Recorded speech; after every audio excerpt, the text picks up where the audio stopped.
ప్రభువైన యేసుక్రీస్తు నామములో ఆధ్యాత్మిక స్నేహ వృక్షము నుండి అందరికీ హృదయపూర్వకమైన వందనములండి. దేవుని పరిశుద్ధ గ్రంథము నుండి ఆదికాండము 2వ అధ్యాయం 7వ వచనము. దేవుడైన యెహోవా నేలమంటితో నరుని నిర్మించి వాని నాసిక రంధ్రములలో జీవవాయువును ఊదగా నరుడు జీవాత్మ ఆయను. దేవునికి మహిమ కలుగునుగాక. నా ప్రియమైన సహోదరులారా, దేవుని యొక్క పరిశుద్ధ గ్రంథంలో నరుణ్ణి దేవుడు ఏ విధంగా మరి చేశాడని ఈ వచనంలో సూచిస్తుంది. దేవుడిని యెహోవా నేల మట్టితో నరుణ్ణి నిర్మించి వాని నాసిక రంధ్రాల్లో జీవవాయువును ఓదుగా నరుడు జీవాత్మాయను. నా ప్రియమైన సహోదరులారా, ఇక్కడ దేవుడు మనిషిని భూమిలోని మట్టితో ఆ యొక్క మట్టితో మన యొక్క దేహాన్ని దేవుడు రూపించాడు. జీవాత్మ మరి ప్రాణముగా మనకి అది ఉన్నదని సూచిస్తుంది. జీవాత్మ ప్రాణం కలిగినటువంటి వ్యక్తిగా మనం మార్చబడ్డాం. మట్టితో ఉన్నటువంటి మనల్ని ఆ యొక్క మట్టిలో వాయువును ఓదగా మరి జీవాత్మ ప్రాణం కలిగినటువంటి వ్యక్తిగా మనం మార్చబడ్డామని ప్రతి ఒక్కరు కూడా నమ్మాలి. మట్టితో దేహాన్ని నిర్మించబడగా దేవుడు జీవవాయువును ఊదినప్పుడు నరుడు జీవాత్మ ఆయను. ఈ యొక్క మట్టిగా ఉన్నటువంటి మనం ఒకానొకప్పుడు దేవుడు ఎంతో రూపకల్పన చేసి మన యొక్క దేహాన్ని ఎంతో చక్కగా దాన్ని నిర్మించి జీవవాయువును ఓదగా మనము ఆత్మ కలిగినటువంటి వారుగా మనము ఏర్పడ్డాము.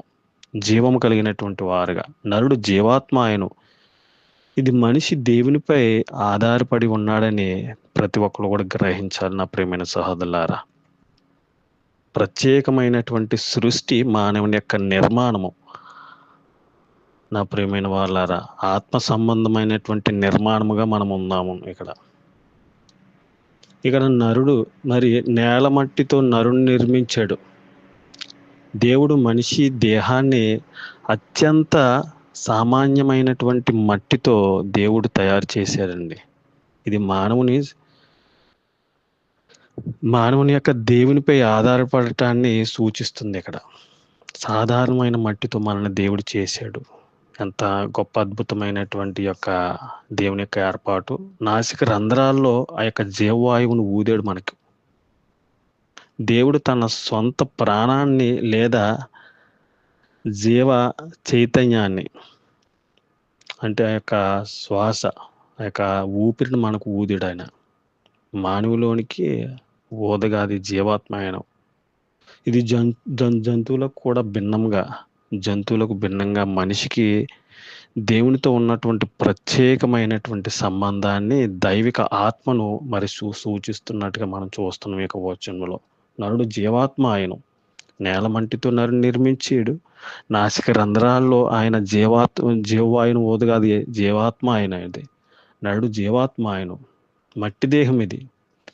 ఈ యొక్క దేవుని యొక్క మరి ఆయన యొక్క శక్తితో ఈ యొక్క మట్టి దేహంలో దేవుని యొక్క ఆత్మ కలయిక వల్ల మనిషి యొక్క జీవము కలిగినటువంటి ప్రాణిగా ఈ సృష్టిలో ఏర్పడ్డాడని ప్రతి ఒక్కరు కూడా గ్రహించాలి.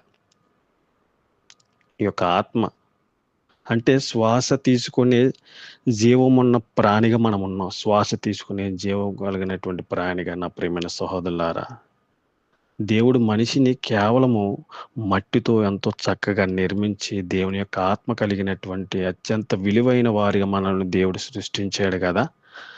మరి గుర్తెరిగారా ఈ యొక్క సృష్టిని, మానవ యొక్క నిర్మాణాన్ని? ఇక వచనములో 7:2 కూడా మరి ఇంకా అనేకమైనటువంటి వాక్యాల్లో మరి నరుని యొక్క ఆత్మ యెహోవా పెట్టినటువంటి గొప్ప అద్భుతమైనటువంటి యొక్క దీపం అండి. యెహోవా పెట్టినటువంటి ఈ దీపం ఎంతో మంది ఆర్పేసుకుంటున్నారు ఈ రోజునాడు. ఈ యొక్క మట్టి మరి ఏ విధంగా వచ్చామో ఆ విధంగానే మట్టిలో కలిసిపోతుంది కనుక దేవుడు వాక్యం సెలవిస్తుంది కదా, మಣ್ಣి అయినది వెనుకటి వల్లనే మరలా భూమికి చేరిపోతుందంటే ప్రసంగి గ్రంథంలో. ఆత్మ దేవుడు ఈ యొక్క మట్టి దేహంలో ఉన్నటువంటి మనకు జీవవాయువును ఓదుగా మరి ఆ యొక్క ఆత్మ మళ్ళీ తిరిగి దేవుని వద్దకు చేరిపోతుంది. గమనించారా? మట్టి అయితే ఈ దేని ద్వారా వచ్చిందో మళ్ళీ తిరిగి మట్టిలోనే కలిసిపోతున్నాము కదా. ఇటువంటి గొప్ప అద్భుతమైనటువంటి యొక్క మానవుని యొక్క నిర్మాణం దేవుడు ఎంతగానో మనకు ఆత్మనిచ్చి, ఆ యొక్క జీవాన్నిచ్చి, అనేకమైనటువంటి ఈవుల్నిచ్చి మనల్ని బ్రతికిస్తున్నాడు కదా! ఎంతో కష్టపడి మానవుడు ఈ రోజునాడు పని చేసుకుంటున్నాడు. ఆజ్ఞాతిక్రమము మరి పాపం వలన కష్టపడి చెమటూర్చి ఆదికాండంలో మరి ఎంతో చక్కగా చెమటూర్చి ఆ యొక్క కలిగినటువంటి కష్టాన్ని చేర్చుకుని మనము అనుభవిస్తున్నాం కదా! ఆహారం తిని మరి అలాగా మరి ఈ యొక్క మట్టి ఏ విధంగా చెమట ఉంటుందో ఆ విధంగా మళ్ళీ మట్టిలో కలిసిపోతుంది. మన్నయినది మళ్ళీ తిరిగి మన్నే అయిపోతుందని వాక్యం సెలవిస్తుంది కదా! ఈ క్షణికమైనటువంటి కొద్ది కాలంలో మనము పవిత్రంగా, పరిశుద్ధంగా బ్రతుకుతూ దేవుడిచ్చినటువంటి యొక్క ఆత్మ అనే దీపాన్ని వెలిగించే వారిగా ప్రతిరోజు కూడా మరి ఇవి దేవుని మాటలని ప్రతి ఒక్కరు కూడా ఆహ్వానించి దాన్ని స్వీకరించుకుని మరి దాన్ని సంభాషణ చేసి మరి క్రియల రూపంగా మనం ఉండాలని దేవుడు మరి ఎంతో చక్కగా ఈ మట్టి యొక్క దేహం అండి. ఈ యొక్క మట్టి దేహంలో దేవుడు ఎంతో విలువైనటువంటి ఆత్మను మనకు పెట్టి ఉన్నాడు. నరుడు జీవాత్మ ఆయను. మనలో దేవుని యొక్క ఆత్మ బ్రతుకుచున్నదని ప్రతి ఒక్కరు కూడా గమనించి దేవుని కోసం మనం బ్రతుకుదాం. మహాపరిశుద్ధుడు మా పరమ తండ్రి, నీ ఘనమైన ప్రశస్తమైన నామానికి వందనాలు తండ్రి. ఇదిగో నాయన తండ్రి ప్రభు, నేల మట్టితో నాయన మమ్మల్ని నిర్మించి నాసిక రంధ్రాల్లో ప్రభు నీ జీవవాయువును ఒదిగా నాయన ప్రభు నరుడు జీవాత్మ ఆయనని వాక్యం సెలవిచ్చిన రీతిగా నీవిచ్చినటువంటి యొక్క నాయన ప్రభు దేహాన్ని ఈ యొక్క ఆత్మను పరిశుద్ధంగా పవిత్రంగా ఉంచుకుంటూ నీ చిత్తము నెరిగి నీ చిత్తం ప్రకారం జీవించే భాగ్యం మా అందరికీ అనుగ్రహించమని మాటలు ఉన్న ప్రతి బిడ్డను ముట్టండి, స్వస్థపరిచి శారీరకంగా ఆత్మీయంగా బలపరిచి అభివృద్ధిపరిచి నీకు మహిమకరంగా అనేక మందికి దీవెనకరంగా ఈ భూమి మీద నాయన ఈ మట్టిలో చేరే వరకు మీరే మాకు సహాయం దయచేసి శక్తి కొలది ముందుకు నడిపించమని యేసు పరిశుద్ధ నామములో చిన్న ప్రార్థన మిక్కులు అడిగి వేడుకుంటున్నాం మా పరలోకపు తండ్రి. ఆమేన్. Thank you Lord. God bless you all.